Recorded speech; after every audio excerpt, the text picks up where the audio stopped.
Hello there, everyone. Welcome back to Skyblock. This is MegaTrain, and we are on episode 14, I believe, of my End of Skybock map.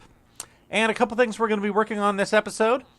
One is that I've really not been happy with walking around on these little narrow passageways. So I think we're going to actually fill some of this in with some other blocks, make it more of a big flat area. And we've got plenty of torches, so we can light that all up. So that's one thing we're going to be working on. The other thing that we're going to be working on is our villagers. They have stopped multiplying because we have reached the limit of what a single row of doors can do. A single row of doors, I think, is about 150 doors, so divided by 3 is about 50 villagers. And I want 100. So I'm going to put a whole second layer of doors on here. You can see I've been putting these guys into a lot of their booths, especially in this front section. This front section is where they were sort of frantically gathering most of the time. So I try to encourage people to get out of that area. So I've got all these guys locked in here. But I'm going to put my second row of doors on here, and that'll let these guys continue to multiply until we get up to 100. If we have time, we also may come back in here and start labeling these guys. So this guy's got the diamond sword. That's one of my purchases I already made. But every single one of these guys has some at least some potential in them. And if we don't like their potential, then we'll just drop some sand on their head and kill them. So let me grab some of my remaining doors and my remaining wood, and we'll get started. So same basic process as before. I try to put about 10 on each side at a time until I build up all the way around, rather than putting all of them on one side. Otherwise you get an uneven build, and you risk getting an iron golem drop into the wrong area if it's out of balance.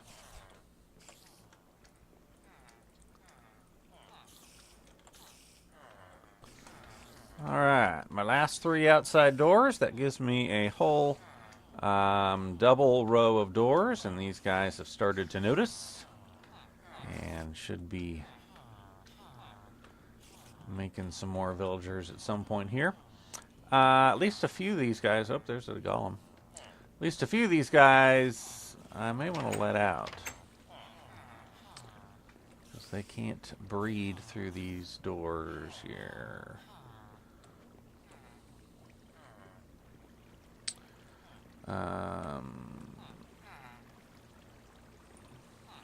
Close down.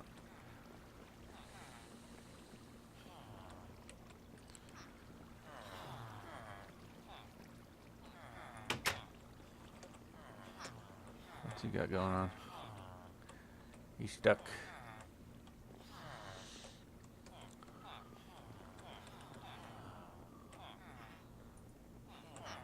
Better glowstone trade there. Okay. So, as I said, we're going to put some... we're going to fill out this platform here instead of just having the skinny little walkways. And in preparation for that, I mined a whole bunch of cobblestone and smelted a bunch of it. But this is going to actually go pretty quick, because I'm going to make this into stone bricks and use that as my building material. And go ahead and put some of this back in my smelter. And like I said, basically I'm going to be filling in between all these different sections here. I may try to mark out the biome edges, just so that that's easier to differentiate, because those are, I don't know, relevant for different aspects of the challenges.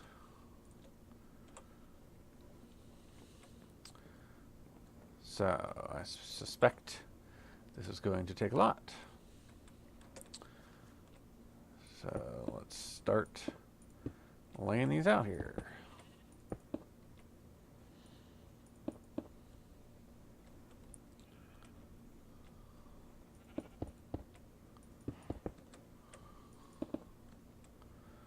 All right, where's the biome divider here? Mushroom Island to plains. So if we do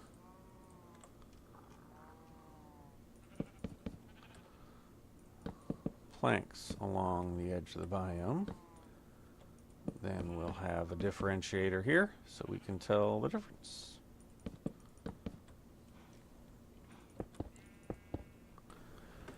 I think that'll work all right. I'm definitely going to need some more materials though.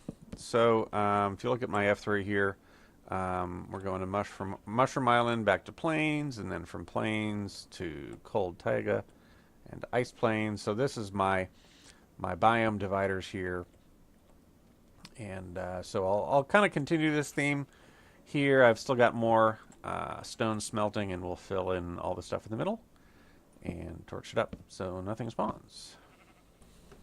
So it's shaping up a little bit here. You can see what I'm trying to accomplish. There's a lot of areas that I still haven't torched up, so I'm going to try to sleep whenever I can until I can make sure everything is fully covered. But I think I'm going to have to grow some more trees as well so that I have enough of that wood to make the grid pattern. So I needed some more wood, and my iron axe is going to make that process a whole lot easier. But as you can see, I'm making good progress here. I'm not sure quite how far I'm going to go out, but I'm going to get a nice good platform, at least among all the areas that I frequently travel. Ouch. Alright, I am completely out of stone bricks, but this at least kind of defines, I think, the edge of where I'm going to come out to here past my garden. This is the edge, I think, of the jungle biome before it switches over into a roofed forest. So I'm going to work on some more cobblestone grinding and smelt it up and finish this up here. Well, maybe the great rearranging is more than I can undertake in just one episode, but basically this is how far out I'm going. I will probably leave the swimming hole off, the fishing hole off to the side by itself. The same thing is actually true with the mob farm over here. I deliberately don't want the edges to meet up. I had a test world that I was playing this map, and I'm sure you guys know about the glitchy mobs. When you log on to the game or when you go through the portal, you'll sometimes get both friendly mobs and hostile mobs glitch out. And so many times I had hostile mobs glitch down and fall onto the platform here from my mob farm. So I'm deliberately leaving this gap, and I've got this separated out doorway here just to keep those guys separate. This goes all the way back here behind the spider and slime farm over here to our village, and we can check on the progress here, see how our villagers are doing, if we're getting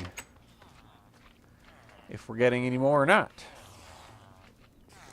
I see some love. We got any baby villagers?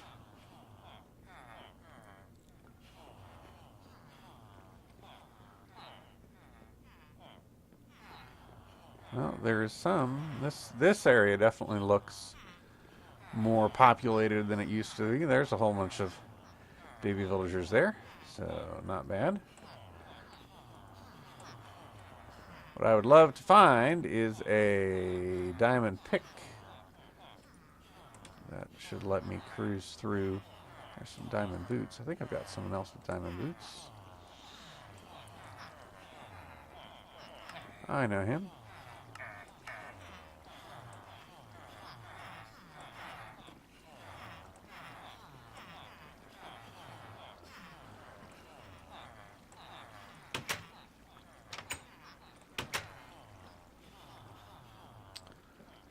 see who else I've got here.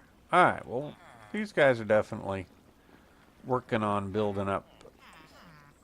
Oh, a whole bunch of little guys. Ah, there's a good redstone trader.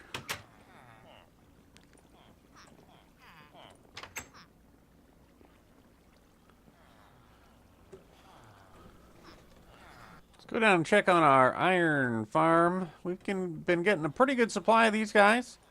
I think I have over 3 stacks of iron ingots. So that is very, very good.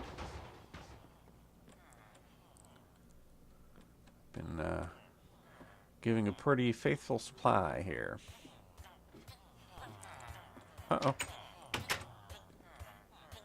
Who's dying? Oh. Ha. He grew up under the blocks. Do not grow up under the blocks. Basically, I only made those blocks so that these guys couldn't climb up and out.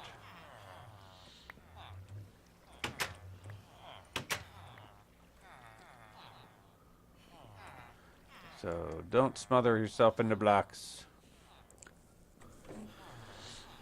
Well, I think this is about all the cobblestone I have.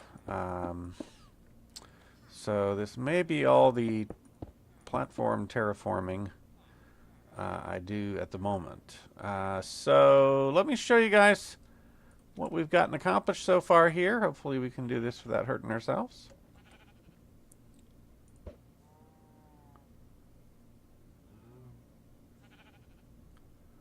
Did that go over the top? That's not good. All right, let's try this.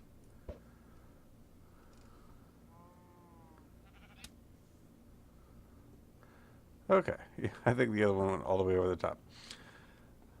Alright, so we basically filled out all of these areas here. You can see the wood lines are the biome dividers.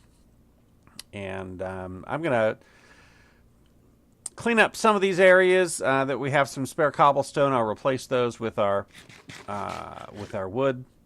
I think we got a pretty good start on this. I think it'll give us a lot more flexibility. I've been intending to break these animals out of the pen here and start spreading the grass over other areas as well to try to give them other animals a better chance to start spawning.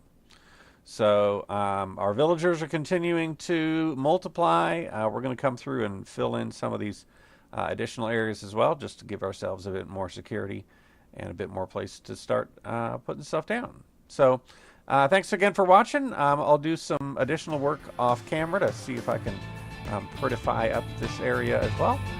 And we will see you guys next time.